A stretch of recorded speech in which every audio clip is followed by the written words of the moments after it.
সারা দেশে লোডশেডিং এ স্থবির হয়ে পড়েছে জনজীবন। এ নিয়ে আরো জানাতে আমাদের সঙ্গে রাজশাহী থেকে আহসান হাবিব অপু এবং গাইবান্ধা থেকে আফরোজা লুনা যুক্ত হচ্ছেন। শুরুতেই যাচ্ছি রাজশাহীতে।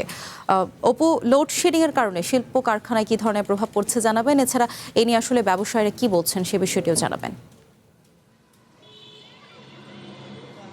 গত কয়েকদিন ধরেই যে পরিস্থিতি আসলে সেটিতে রাজশাহীতে ব্যবসা প্রতিষ্ঠান এমনিতেই কম, বড় ধরনের কোনো শিল্প কারখানা এখানে নেই। যেসব কারখানা আছে সেগুলাই আসলে কার্যক্রম ব্যাহত হচ্ছে। এখানে কৃষি সংশ্লিষ্ট যেসব প্রতিষ্ঠান আছে তারা মূলত ব্যবসার নিয়ে খানিকটা হিমশিম খেয়েছে। এর মধ্যে অন্যতম হচ্ছে এখানকার কোল্ড স্টোরগুলো, সেগুলোকে তারা বিদ্যুৎ সরবরাহ স্বাভাবিক না পাওয়ায় বিকল্পভাবে সেগুলো কোল্ড স্টোরে চালু রাখতে হয়েছে, এরকম অবস্থা। এছাড়া বিসিক এলাকায় যেসব শিল্প কারখানা রয়েছে সেগুলোতেও ব্যবসা বাণিজ্য চরমভাবে ব্যাহত হচ্ছে। এর বাইরেও যেসব ছোটোখাটো ব্যবসা প্রতিষ্ঠান আছে, বিভিন্ন বিপণী বিতান আছে, সবখানেই এক ধরনের স্থবিরতা গত কয়েকদিন ধরে আমরা দেখছি। আর এর মধ্যে রাজশাহী অঞ্চলে বড় সমস্যার মধ্যে পড়েছিল যেটি চাষিরা, বিশেষ করে জমিতে আবাদের ক্ষেত্রে যে সেচ দরকার সেটি দিতে না পারার কারণে।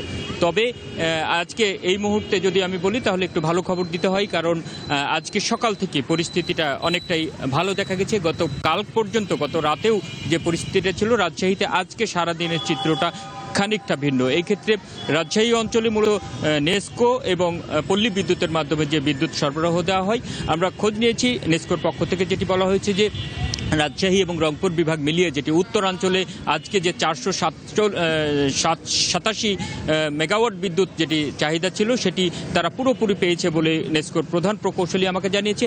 এছাড়া রাজশাহী শহরের জন্য যে 118 মেগাওয়াট বিদ্যুৎ প্রয়োজন ছিল আজকে, যেটি দুপুরের চিত্র, তারা বলছেন যে পুরো বিদ্যুৎই পেয়েছে এবং তাদেরকে কোনো লোডশেডিং করতে হয়নি।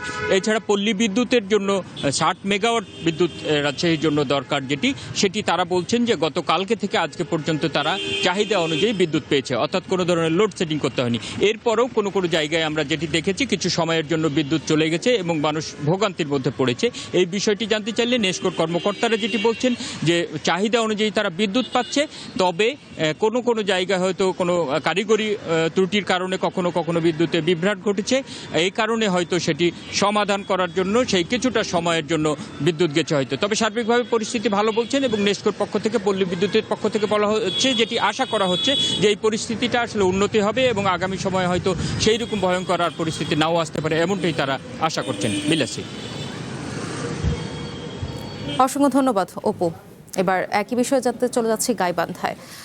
লুনা, জেলায় কি পরিমাণ লোডশেডিং হচ্ছে জানাবেন, আর পাশাপাশি আরেকটু জানতে চাই যে সংকট সমাধানের বিষয়ে আসলে বিদ্যুৎ বিভাগ কি বলছে।